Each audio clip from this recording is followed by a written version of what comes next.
Late autumn, just before sundown on the edge of New Mexico territory. The wind carried dust across the plains like a living thing, sighing low through broken fence posts and rattling dry mesquite branches. The sky burned red and gold, but the earth below was gray and unforgiving, empty stretches of dirt where even coyotes thought twice before wandering. Out of that horizon came a lone rider. His coat was torn at the sleeves, hat brim heavy with dust, beard unshaven. Folks in town called him just another drifter, a man too stubborn to quit but too worn down to win. Yet he carried a folded deed in his pocket, proof of a ranch he had bought for $22, the last gamble of a tired soul. When he reached the place, it wasn't much to look at. A sagging barn leaned like a drunk in the wind. The corral rails were broken, and the house sat half sunk in its own shadow. He dismounted slow, boots crunching on dry earth, eyes narrowing at what he'd staked his future on. The front door creaked open with the groan of rusted hinges. The air inside was stale, thick with the smell of dirt and smoke long faded. He pushed deeper, hand-brushing the handle of his Colt as floorboards groaned under his weight. And then he froze. From the corner of the darkened room, a pair of eyes stared back. Wide, unblinking. A girl, Apache, no more than 15, sat curled against the wall, silent as stone. Her hair was long and tangled, her face streaked with dust, but her gaze cut sharp and unafraid. She didn't flinch, she didn't speak, she only watched. The rancher's breath caught in his throat. The house he bought for $22 wasn't empty. It was already occupied. And the truth of who she was and why she was here would change his life forever. But before we continue, make sure to like and subscribe for more untold Wild West stories. The ranch lay silent in the first pale light of morning. Frost clung to the brittle grass, and the air carried that sharp bite that cut into a man's lungs. Samuel Carver, weathered rancher, last bet made on a dream of land, stood at the doorway of his new home, with his hand resting on the Colt at his hip. Inside, the Apache girl sat against the far wall, arms wrapped tight around her knees, eyes following his every move. He had thought on it all night. How easy it would be to take her into town, to leave her with the sheriff, to wash his hands of the whole strange matter. But he knew better. In those towns, an Apache girl without kin was worth less than a stray dog. Some would trade her for coin, some for labor, others for worse.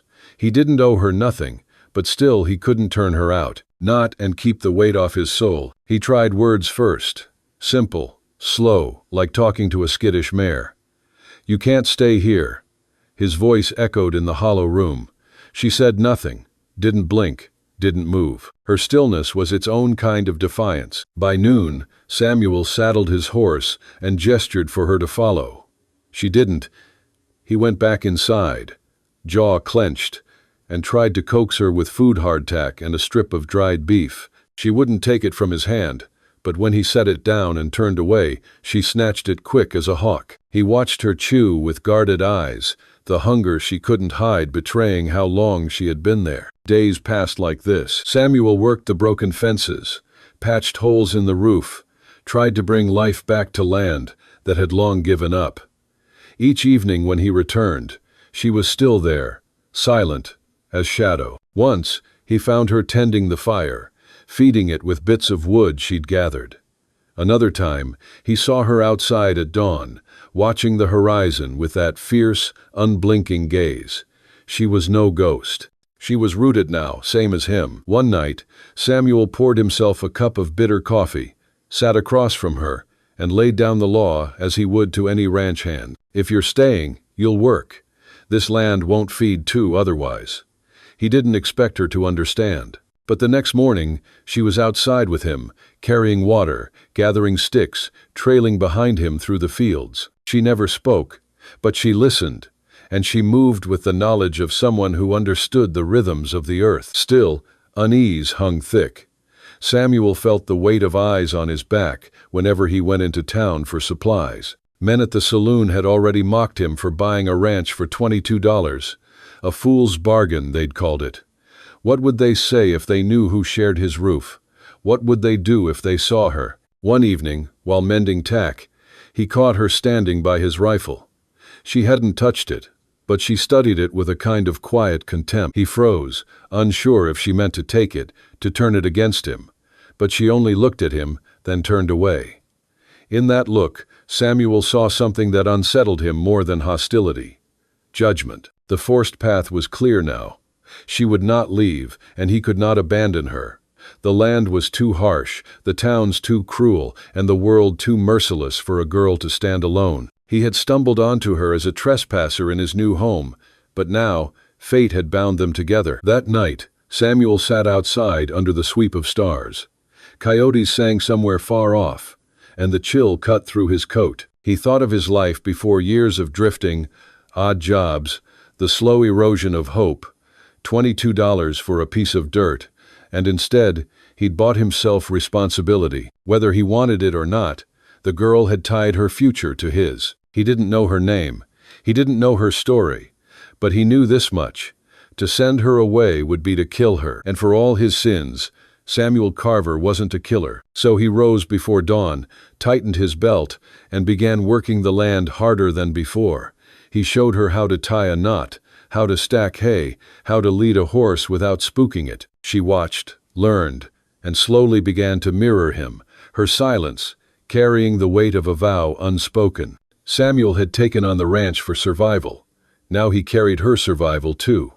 And there was no turning back. The town of Dry Creek sat low in the basin, a scatter of wooden fronts and dust-choked alleys pressed beneath the endless New Mexico sky. On market days, wagons rattled in from lonely ranches, and the sound of hammering from the blacksmith mixed with the tinny laughter of saloon girls. Yet beneath the ordinary clamor, suspicion always rode close to the surface, quick to turn into hate. Samuel Carver knew it well. He had felt it long before the girl came into his life, when men mocked him for chasing a ranch with nothing but $22 and stubborn pride. But now, with her shadowing his steps, the whispers grew louder. The first time he brought her into town, she walked half a pace behind him, head high, eyes forward.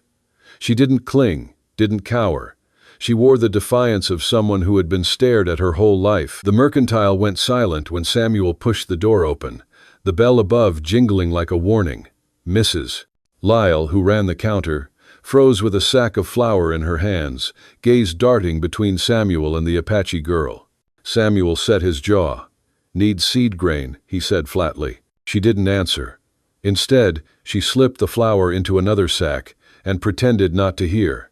The girl stood unmoving, dark eyes locked on Mrs. Lyle, until at last the woman muttered, "Ain't right, Carver. That's'n."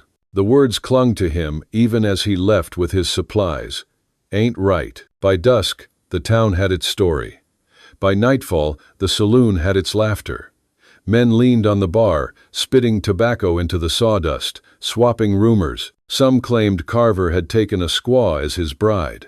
Others said he'd lost his mind, bought himself trouble in human form.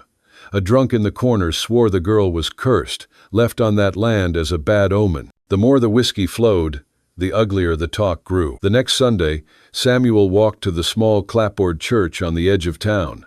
He had not been in years, but he thought perhaps the girl might be safer there for an hour than at home alone. When he stepped through the doorway, heads turned. The hymn faltered. The preacher's voice stumbled before regaining its rhythm. Samuel felt the weight of every eye. After the service, the preacher pulled him aside, voice hushed but sharp. "Samuel, folks are uneasy. Bringing her here, it don't sit well. Best you take care. You're walking a dangerous road." Samuel stared back at him, the lines in his face hardened by years of sun and grit. "Only road there is," he said, and left. The girl never flinched through it all. She sat at the edge of the wagon while Samuel hitched supplies, walked beside him past muttering crowds, met the stairs without bowing her head. If she felt fear, she buried it deep. But Samuel saw the tension in her shoulders, the way her hands balled into fists when the whispers turned to jeers. One afternoon, a ranch hand named Doyle spat in the dust at Samuel's boots. "What's she worth to you, Carver? That ranch too empty. You had to bring her in to fill it." His friends laughed, ugly and loud. Samuel didn't answer.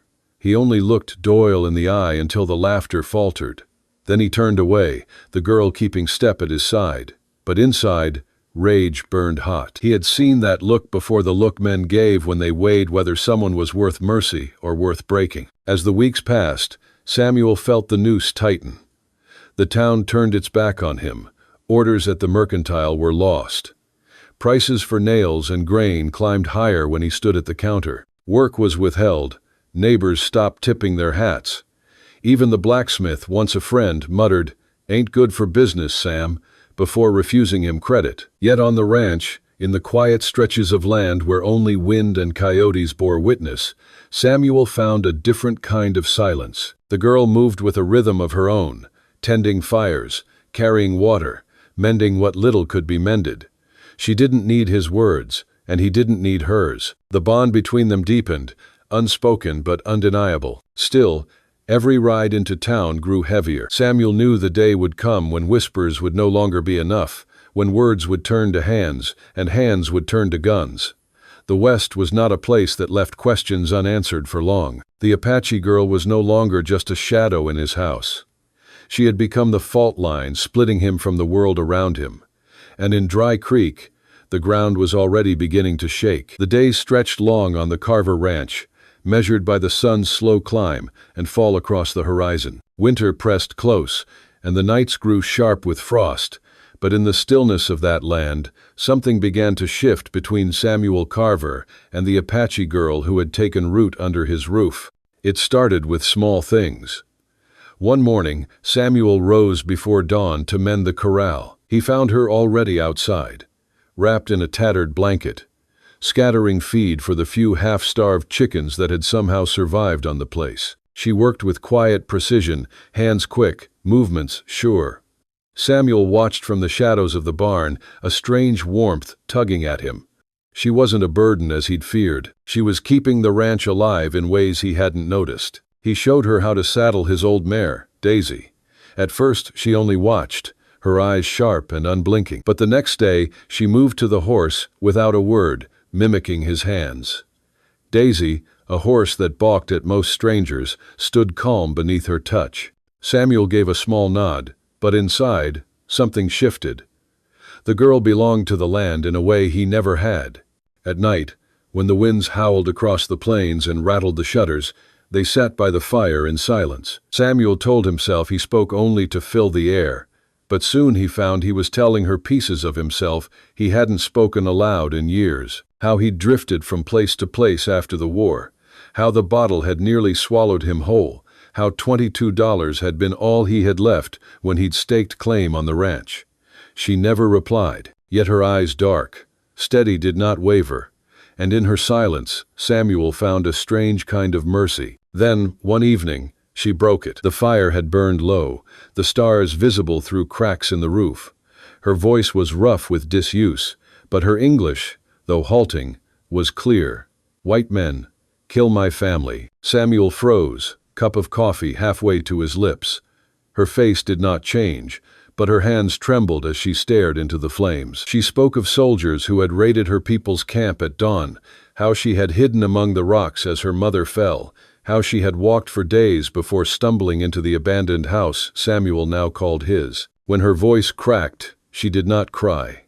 She pressed her fists to her knees, jaw tight, eyes blazing with the fire of someone who refused to break. Samuel felt the old ache of guilt stir inside him, not guilt for her family, for he had not held the rifle that day, but guilt for all the nameless cruelties he had witnessed and walked away from in his lifetime. He set down his cup, leaned forward, and said quietly, "You got fire still. That's more than most." From that night on, their silences were different. They were not empty, but full of things unspoken. She began to shadow him more closely, not just in work, but in habit. She watched how he sharpened a blade, how he patched the roof, how he tied a rope with hands hardened by years of labor.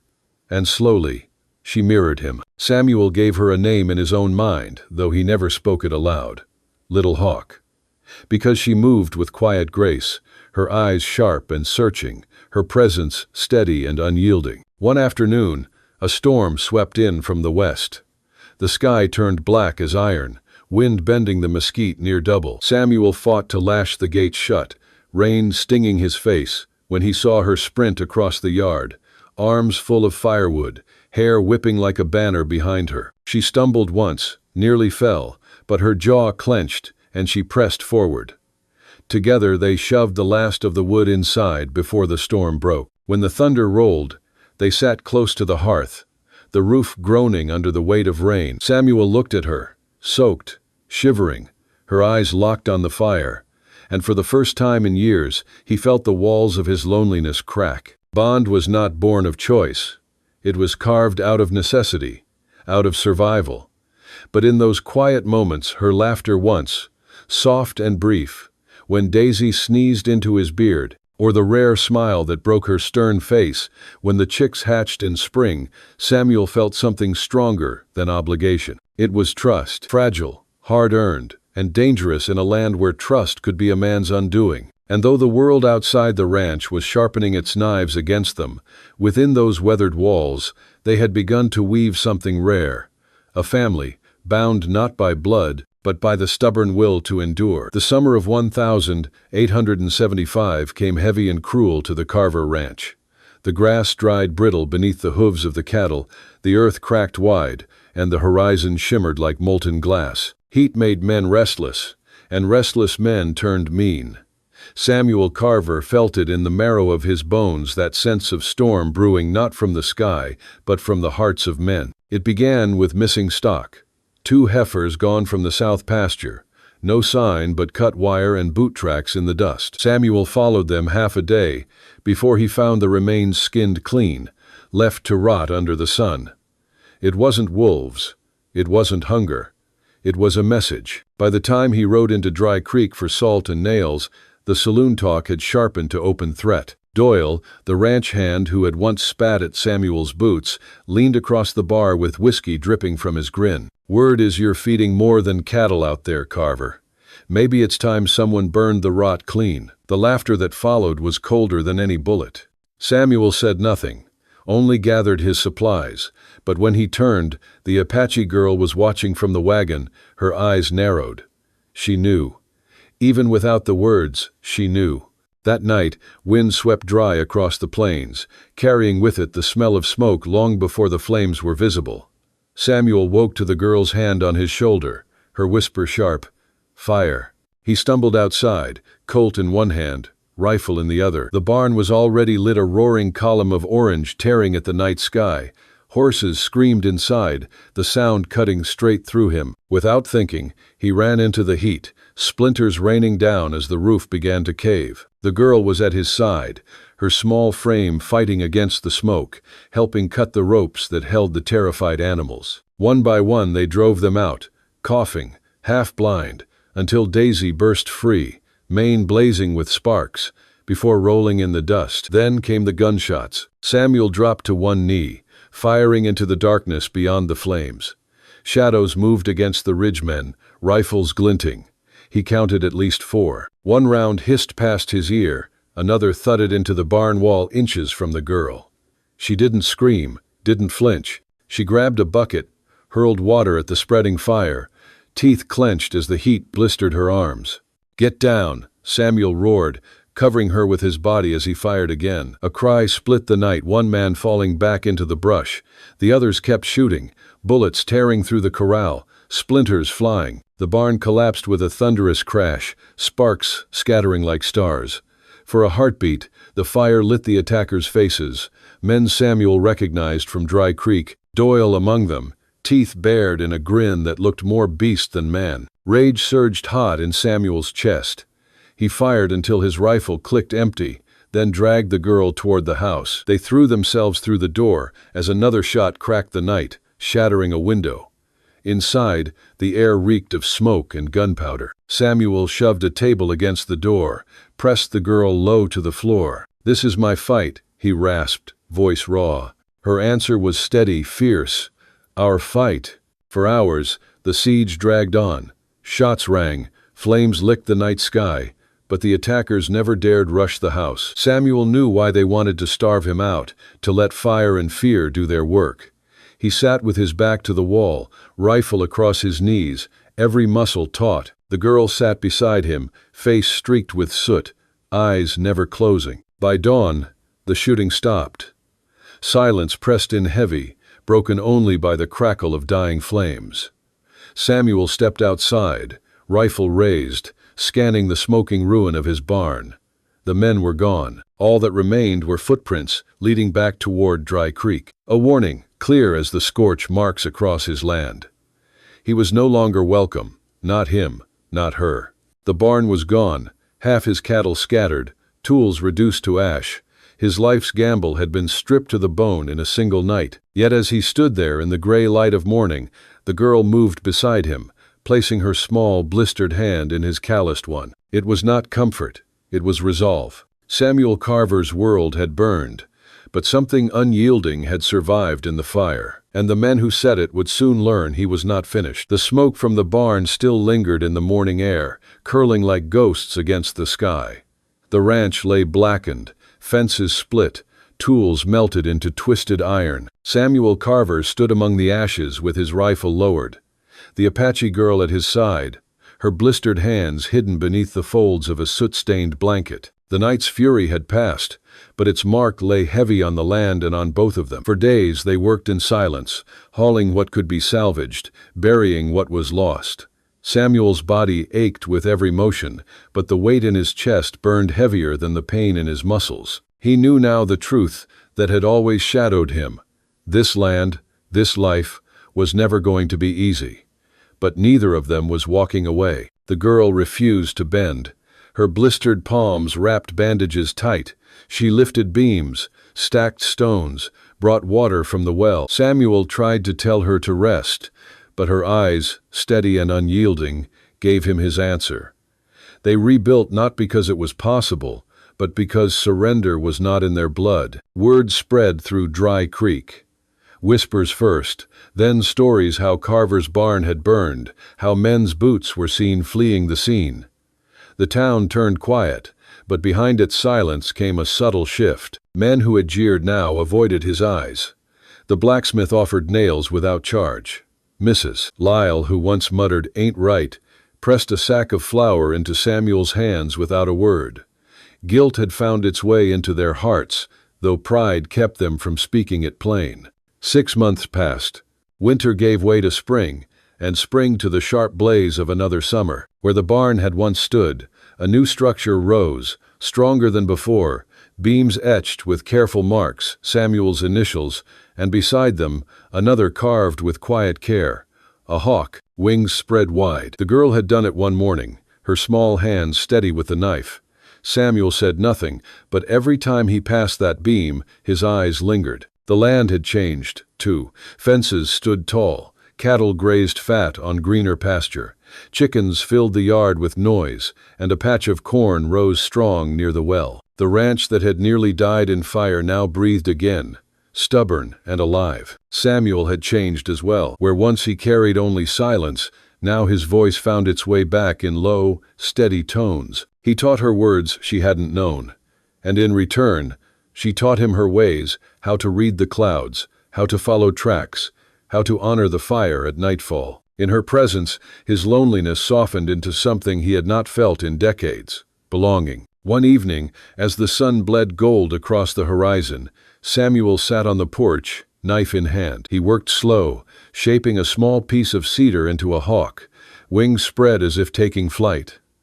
When it was done, he held it out to her. She took it without speaking, her fingers brushing his, eyes steady and bright.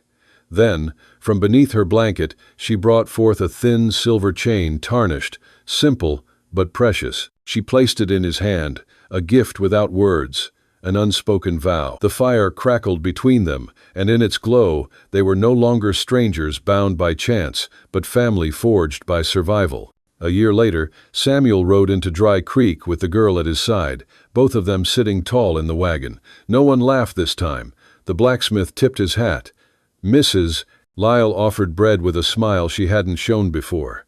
Even Doyle, the man who had once spat at Samuel's boots, looked away, shame cutting deeper than defiance. Respect in the West was not given, it was earned through blood, sweat, and fire. And Samuel Carver had earned his. Back on the ranch, as dusk painted the sky and coyotes sang from the ridge, Samuel leaned against the fence, watching the cattle graze. The girl stood beside him, the carved hawk tied to her necklace, the silver chain glinting in the fading light. The ranch was more than land now. It was proof that even in the harshest corners of the frontier, dignity could be reclaimed, love could grow from ashes, and resilience could turn strangers into kin. And so the story of Samuel Carver and the Apache girl lived on, whispered across campfires and carried on the wind, a tale not of conquest, but of endurance, honor, and the quiet strength of two souls who refused to break. If this story touched your heart, ride with us again across the untold trails of the Wild West. Don't forget to subscribe to keep the fire of these stories alive.